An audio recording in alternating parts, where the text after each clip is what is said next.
Bien, hoy vamos a conocer algunos aspectos básicos del comportamiento de los compuestos que se encuentran en estado gaseoso, los compuestos y las sustancias, o los elementos.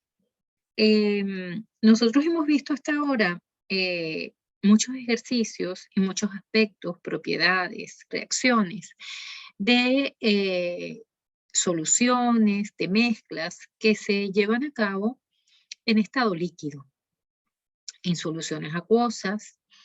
Y vale la pena resaltar que de los tres estados de la materia básicos que nosotros vemos en este curso, líquido, sólido y gaseoso, el estado sólido y el líquido tienen aspectos parecidos.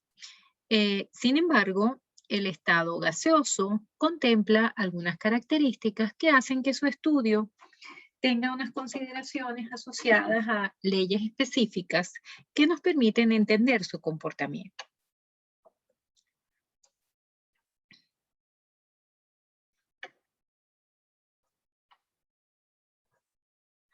Bien, recordemos en la tabla periódica que existen elementos que se encuentran en estado gaseoso, en condiciones de 25 grados centígrados y una atmósfera de presión.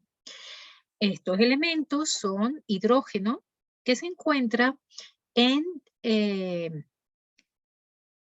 forma de molécula H2, estado gaseoso, nitrógeno, N2, oxígeno O2, flúor 2, cloro, y de los gases nobles, que no tienen reactividad alguna, se encuentran helio, neón, argón, criptón, xenón y radón. Recordemos que los gases nobles o inertes se llaman así porque ellos tienen la última capa de valencia llena y eso hace que su reactividad, su capacidad de interacción que hemos considerado hasta ahora, que es la guía para impulsar la reactividad de estos elementos, no existe, ya que la última capa de valencia, como les acabo de decir, la tienen completamente llena. Una vez que hemos identificado estos elementos de la tabla periódica que se encuentran en estado gaseoso en las condiciones de 25 grados centígrados y una atmósfera de presión, vamos a repasar brevemente en esta tabla aquellos compuestos, ya no elementos, sino compuestos, como los haluros de hidrógeno, el monóxido y el dióxido de carbono, el amoníaco, el óxido nítrico, el dióxido de nitrógeno, el óxido nitroso, el dióxido de azufre, el sulfuro de hidrógeno y el cianuro de hidrógeno, que ciertamente en esas condiciones se encuentra también en estado gaseoso. Vamos a ver. Hemos dicho que los gases tienen un comportamiento que merece, que necesita un tratamiento mediante la comprensión de unas leyes específicas que nos permiten hacer cálculos con ellos de una manera confiable. Las características físicas de los gases, no estamos hablando de reacciones, estamos hablando de sus características y sus propiedades físicas, son las siguientes, las más relevantes. Los gases adoptan la forma y ocupan el volumen del recipiente que los contiene. Lo más evidente que nosotros podemos tener es en términos de percibir lo que significa adoptar la forma y el volumen del recipiente que lo contiene, es cuando nosotros tenemos un globo, lo tenemos lleno de aire, lo tenemos sellado, ese globo que es elástico puede comprimirse, pueden hacerse nudos, el gas que está contenido adentro va a ocupar la forma y el volumen del recipiente que los contiene. De la misma manera, aquí tenemos en esta lámina el dibujo de un matraz aforado. Este es un equipo de vidrio clásico en un laboratorio que nos permite guardar soluciones segura, o sea, evitando la evaporación en un espacio cerrado. En este caso, este matraz, este balón aforado, tiene un gas. Observemos que este matraz tiene una rayita aquí que si hubiera estado lleno con un líquido o un sólido, nos daría, llevando ese volumen a este nivel, nos daría un volumen determinado, fiable, calibrado. Sin embargo, al colocar un gas, como el gas tiende a ocupar todo el volumen que le dejen disponible, pues ciertamente el volumen que está aquí adentro yo no lo puedo medir, porque ciertamente la muesca, o sea, el sello de la medida, digamos, la muesca de la medida del balón está aquí. Otra propiedad de los gases es que el estado gaseoso de la materia es el que tiene la mayor compresibilidad. ¿Okay? Esto no se observa ni para los líquidos ni para los sólidos. Y los gases se mezclarán inevitablemente cuando ocupen el mismo espacio en un recipiente. No hay forma de evitar que se mezclen. De manera que podríamos estar hablando de mezclas heterogéneas en la mayoría de los casos que hablamos de mezclas gaseosas. Los gases tienen valores de densidad mucho menores a los de los sólidos y líquidos. ¿Esto qué significa? Que siendo la densidad masa sobre volumen, pues ya sabemos lo que eso significa, que por volumen siempre vamos a encontrar menor relación de masa si lo comparamos con los sólidos o con los líquidos. Un aspecto muy importante de los gases son tres variables que influyen definitivamente en sus características. Las tres variables tienen que ver con la presión que se ejerza sobre el gas o que el gas pueda ejercer sobre el recipiente que lo contiene. Otro aspecto que constituye una variable para un gas es el volumen, y otro aspecto que constituye una variable para un gas es la temperatura asociada a ese gas. Retomemos un poco lo que es el concepto de presión. El concepto de presión es una relación matemática que relaciona la fuerza sobre la superficie donde se ejecuta esa fuerza. Y recordemos que también fuerza está asociado con masa por aceleración. Ahora bien, en el caso de los gases, cuando yo tengo un gas dentro de un recipiente cerrado, obviamente si yo quiero estudiar un gas, yo lo voy a estudiar en un recipiente cerrado, es donde yo lo puedo contener, a diferencia de los líquidos y de los sólidos. Pues cuando yo tengo ese gas en ese recipiente cerrado, yo tengo que tener presente que yo voy a tener que las moléculas del gas van a ejercer una fuerza sobre la parte interna del recipiente. Esa fuerza se debe a una relación de choques por el movimiento de las partículas del gas que se va a reflejar, como les dije, en una presión, que es esa fuerza de esos golpes por unidad de superficie del recipiente que lo contiene. De la misma manera, cuando yo tengo un gas y tengo una presión externa sobre él que modifica en cierta forma su volumen, yo estoy hablando de la presión externa que está ejerciendo un gas o una fuerza sobre ese volumen de esas partículas gaseosas. De esta manera, cuando nosotros vamos a hablar de la variable presión asociada a el estado gaseoso de la materia, nosotros vamos a trabajar con estas unidades. Pascal, atmósfera, que es igual a 760 milímetros de mercurio o 760 torr. Todo esto es equivalente, y también una atmósfera es igual a 101.325 pascales.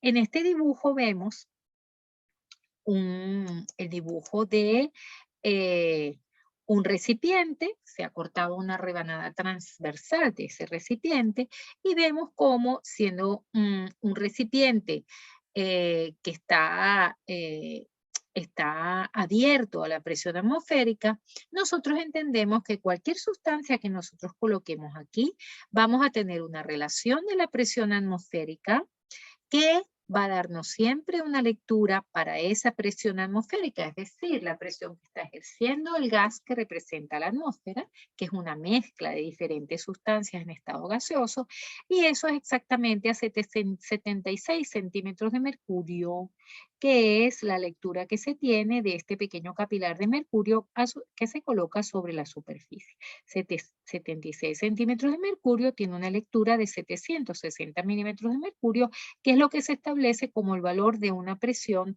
atmosférica, una presión de una atmósfera. ¿Qué instrumentos se utilizan para medir la presión? Los instrumentos que se utilizan para medir tanto la presión atmosférica como la presión interna que ejerce un gas se llaman manómetros. Los manómetros utilizan pequeños capilares asociados a columnas de mercurio, donde por una diferencia de altura entre los dos niveles de los tubos conectores de mercurio, podemos tener una lectura de la presión del gas interno si los recipientes, los capilares, están cerrados. Cuando los capilares están abiertos, vamos a tener la lectura de la presión atmosférica más la suma de la presión del gas.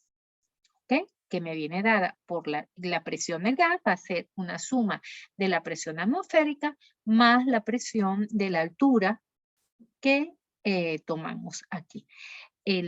Por diferencia de los dos niveles de la columna de mercurio. Bien, vamos a comenzar ahora con una serie de leyes que nos permiten hacer cálculos importantes para aquellas propiedades que nosotros vamos a considerar asociadas a los gases. Como les dije, existen tres variables asociadas a la naturaleza de ese gas. Fíjense, para hacer un símil, en las soluciones nosotros teníamos las variables asociadas a la presión, las variables asociadas al volumen, las variables asociadas a la concentración, teníamos la variable asociada a la presión de vapor de la solución acuosa, ¿ok? Y teníamos una variable asociada, pues, a la temperatura. Sí, teníamos la temperatura del punto de ebullición, la temperatura del punto de congelación. Esas eran las variables que nosotros manejábamos en el caso de soluciones. ¿Okay? En el caso de los gases, nosotros para poder para nosotros poder contabilizar estas propiedades de los gases, nosotros tenemos unas variables. Y con base a esas variables se han establecido diferentes relaciones. Recordemos que las variables son tres: presión, volumen y temperatura. Esas 10 variables influyen en el comportamiento del gas.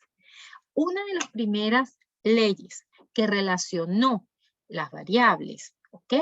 Es la ley de Boyle. La ley de Boyle dice que la presión de un gas es inversamente proporcional al volumen. Esa expresión, esa consideración se detectó experimentalmente. La presión es directamente proporcional, inversamente proporcional, o sea, es proporcional al inverso del volumen, lo que es lo mismo que decir que la presión es inversamente proporcional al volumen. Cuando uno hace este tipo de relaciones y no se pueden, para generar una igualdad matemática, como la que está aquí abajo, una ecuación matemática, nosotros debemos de considerar colocar un valor de una constante. ¿Okay? En este caso, se coloca presión por volumen igual a una constante. ¿De dónde salió la constante? Al momento de colocar la igualdad, la proporcionalidad se consigue utilizando un valor asociado a un valor constante. Si presión es igual a la constante por 1 sobre volumen, pues es fácil entender que pasando el volumen como un factor para multiplicar a P, a la presión nos queda presión por volumen es igual a una constante. Para conservando la cantidad de moles del gas constante y la temperatura constante, nosotros trabajamos con las dos variables, presión y volumen. La ley de Boyle entonces se utiliza cuando tenemos temperatura constante y número de moles constante, se cumple perfectamente la relación de que la presión es inversamente proporcional al volumen.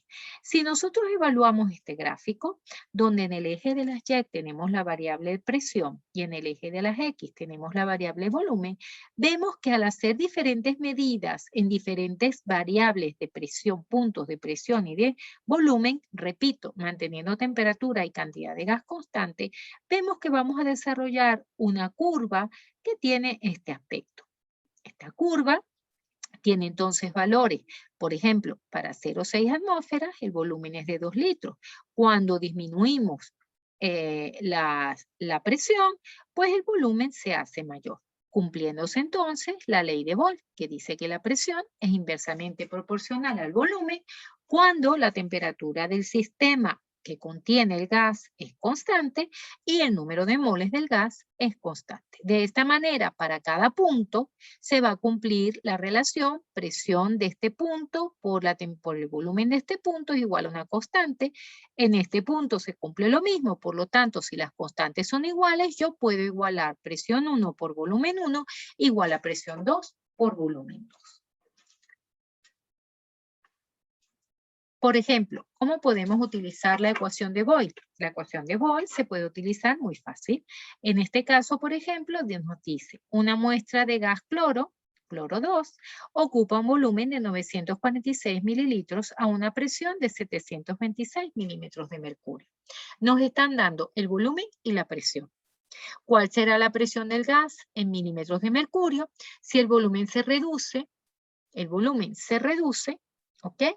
A temperatura constante a 154 mililitros. Fíjense que ya me están poniendo una condición. Hay una variación del volumen, una variación de la presión, ¿ok?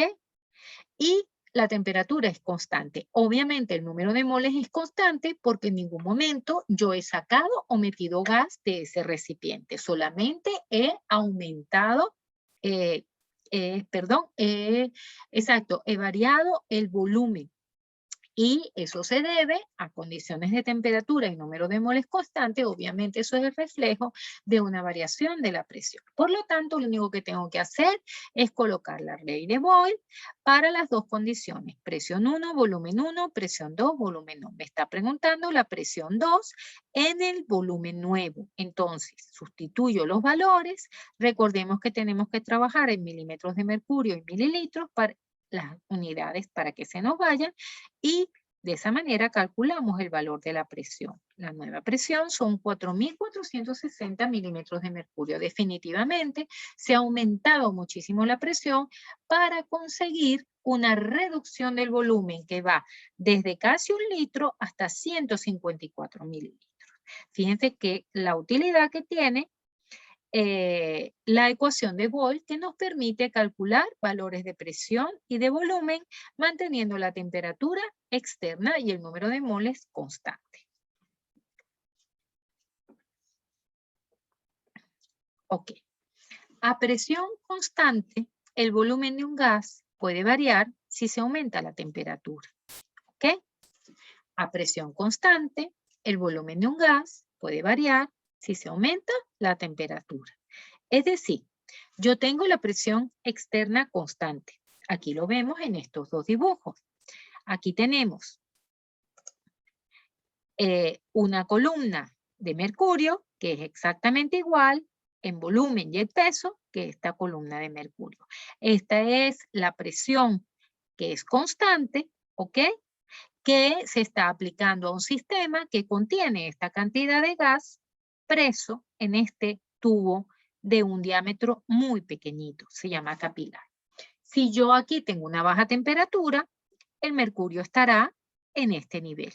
Cuando yo aumento la temperatura, definitivamente, ¿ok?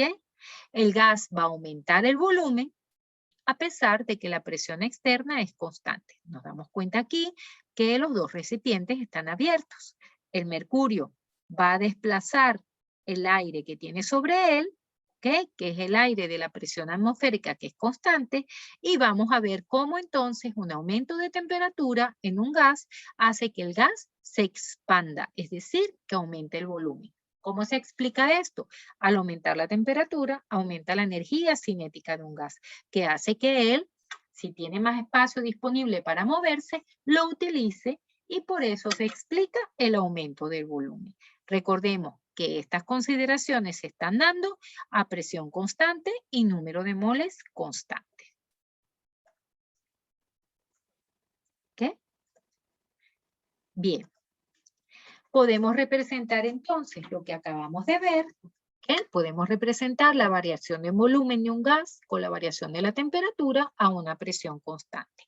Y aquí vemos lo que se conoce como diferentes isobaras. Es decir, a presión constante, presión 1 constante, vamos a obtener estas curvas en las cuales para cualquier volumen tenemos asociado un valor de temperatura a otra presión constante. Vemos cómo se generan estas isobaras que son curvas a presión constante, donde, repito, vemos que a diferentes valores de volumen están asociados a diferentes valores de temperatura en grados centígrados. Esto nos permite generar ahora una nueva ecuación asociada a una ley que se llama ley de Charles y Gay-Lussac, en donde la temperatura aquí está expresada en grados centígrados, pero en la ecuación de Charles y Gay-Lussac se utiliza la temperatura en grados Kelvin. La razón para esto es que a temperaturas de 0 grados o por debajo, o sea, de 0 grados centígrados, obviamente, no funcionaría la ley de Charles-Lussac. De esta manera, el volumen es directamente proporcional a la temperatura, lo cual para plantear la ecuación matemática nos implica que tenemos que colocar el valor de una constante. Volumen es igual a una constante por el valor de temperatura. Si la temperatura aumenta, aumenta el volumen, ¿ok?, del gas. De esta manera, para diferentes puntos en una de estas líneas a presión constante, nosotros podemos hacer cálculos asociados a esta ecuación. Recordemos que en esta ecuación la temperatura tiene que utilizarse en grados Kelvin. La ecuación para transformar centígrados en Kelvin se da aquí. Un ejemplo para ver cómo se aplica la ley de Charles-Lussac, que es la que trabaja a presión constante. Recordemos que la de Boyle trabaja a temperatura constante y la de Charles y Gay-Lussac trabaja a presión constante. En este caso, el problema dice, una muestra de monóxido de carbono, CO, gaseoso, ocupa 3.20 litros a 125 grados centígrados.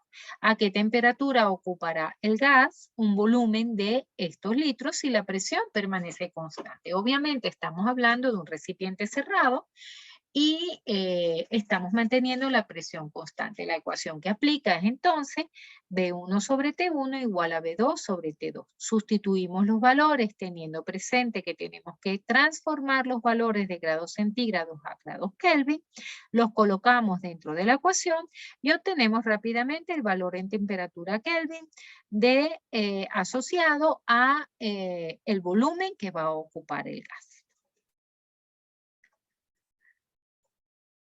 Otra ley muy importante que se aplica para los gases es la ley de Avogadro, que nos dice que el volumen de un gas es siempre directamente proporcional al número de moles, siempre y cuando la temperatura y la presión se mantengan constantes. Esto nos permite generar entonces una ecuación en el mismo sentido que las anteriores, donde el volumen directamente proporcional al número de moles, en una ecuación matemática que implica el signo de la igualdad, dice que el volumen es igual a la constante por el número de moles. De esta manera, procediendo de la misma forma que antes, nos queda que volumen 1 por N1 es igual a volumen 2 por N2. Si lo queremos aplicar a las ecuaciones químicas, aquí tenemos un ejemplo muy sencillo. Si yo utilizo hidrógeno y nitrógeno para obtener amoníaco y balanceo la ecuación, yo saco rápidamente la proporción. Con 3 moléculas más una molécula de nitrógeno, vamos a generar 2 moléculas de gas. ¿Ok? Con 3 moles y 1 mol de nitrógeno, vamos a generar 2 moles. Y 3 volúmenes más un volumen de nitrógeno, 3 volúmenes más 2 volúmenes de nitrógeno. Fíjense ustedes que la relación es exactamente la misma. Voy a obtener 2 volúmenes de gas, ¿ok? Del gas amoníaco.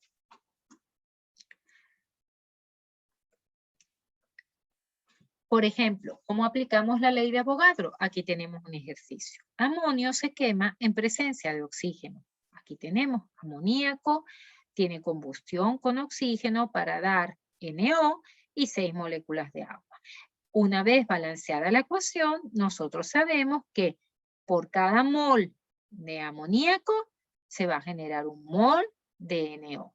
El problema me dice, ¿Cuántos volúmenes de óxido de nitrógeno, de este que está aquí, se obtienen a partir de un volumen de amoníaco a presión y temperatura constante? Es muy importante que el problema nos dé estas características, que son las únicas bajo las cuales se cumple la ley de Avogadro.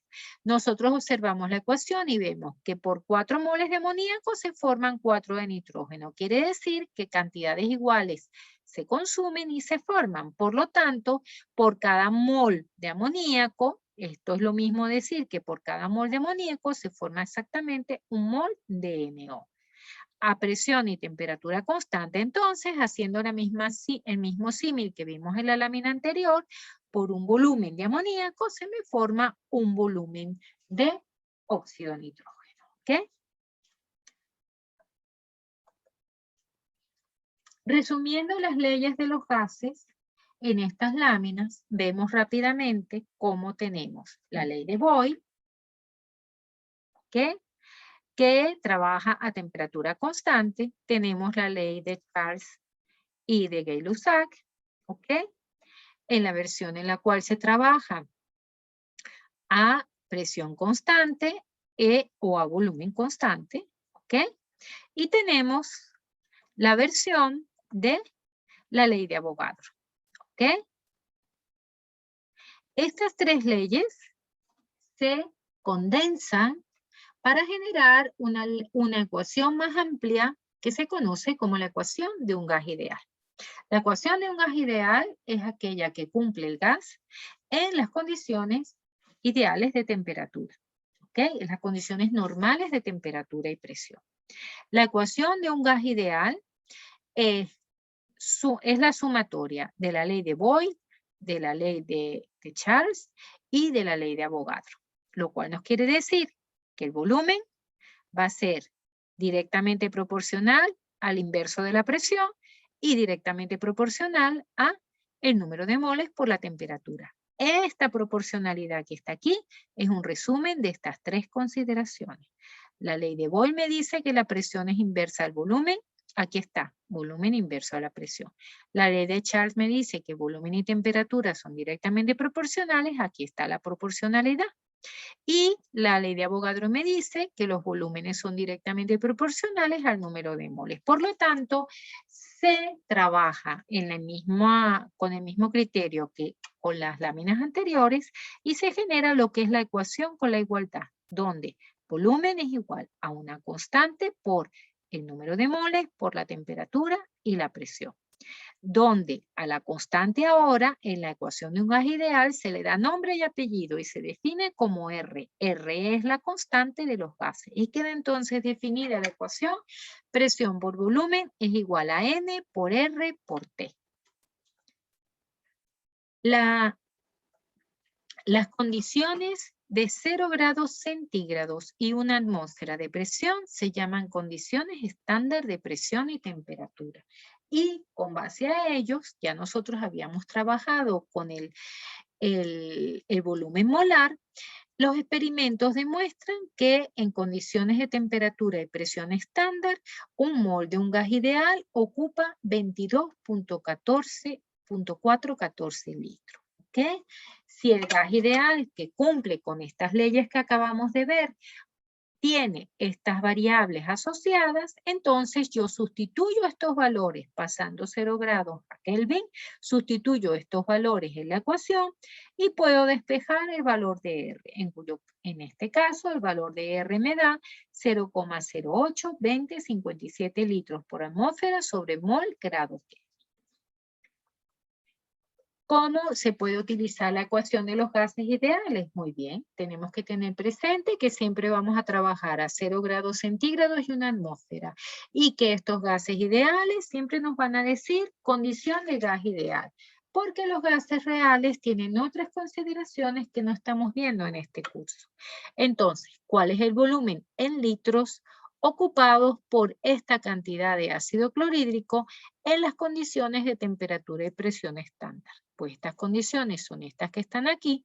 El número de moles lo podemos sacar por el peso molecular y lo único que hacemos es sustituir en la ecuación del gas ideal los valores y despejar el valor de volumen. El volumen entonces nos da 30.7 litros.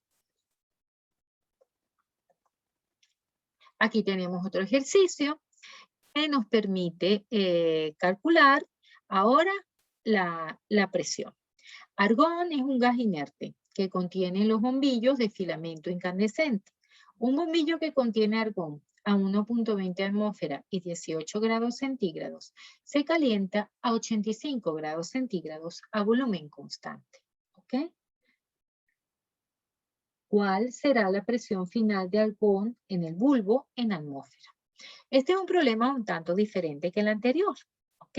Donde ya la presión no son las condiciones STP, sino que son unas condiciones específicas. Pero igual la ecuación de los gases se puede utilizar. Fíjense que en este problema, el número de moles, en este problema, el volumen, y en este problema, el valor R, son valores constantes. Entonces, para cualquier condición de este gas en sus aspectos variables, que serían la presión y la temperatura, todas estos valores son los mismos, ¿ok? Porque lo único que se está variando en este sistema es la presión y la temperatura. De manera que lo que yo hago es agarrar la ecuación de los gases ideales, poner de un lado todo lo que va a ser constante en este sistema, que son el número de moles R y D, y las variables son presión y temperatura. ¿Esto qué quiere decir? Que para la presión y temperatura asociadas 1, que me la está dando el problema, todos estos valores van a ser iguales, igual a una constante. Y para la presión 2 y temperatura 2, los mismos valores van a ser constantes. Por lo tanto, yo puedo igualar ambas condiciones a partir de cuya relación que tengo aquí dibujada me permite despejar el valor de la presión 2, que es el valor de la presión que me están pidiendo. Y de esa manera lo hago. Fíjense que de la ecuación de los gases ideales, yo puedo utilizar cualquiera de las leyes anteriores que vimos, la de Boyle, la de Charles-Sachs y la ley de Avogadro. ¿Cómo lo hacemos? Evaluando cuáles son los datos de las variables, evaluando cuáles son los datos de las constantes, y podemos hacer este tipo de igualdades que nos permiten rápidamente despejar el valor que nos están pidiendo. Bien, el último aspecto que les quería mencionar, solamente para que ustedes lo tengan en conocimiento, no vamos a hacer ejercicios de este tipo, es la ley de Dalton de las presiones parciales. En condiciones de volumen y temperatura constante, se tiene que la presión de una mezcla constituida por dos tipos de sustancias gaseosas, la presión total en esa mezcla va a ser la suma de la presión del gas 1 y de la presión del gas 2 en el mismo volumen. ¿Ok? La presión de ambos gases combinados en el mismo volumen, porque tiene que ser en volumen y temperatura constante, la presión total del sistema, repito, a volumen y temperatura constante, va a ser la sumatoria de la presión que ejercen sobre la parte interna de este recipiente el gas de tipo 1 y la presión que ejerce el gas de tipo 2. De esta manera, hemos visto entonces algunas características importantes de los gases y el uso de las ecuaciones más importantes que están asociadas a la ecuación de los gases ideales.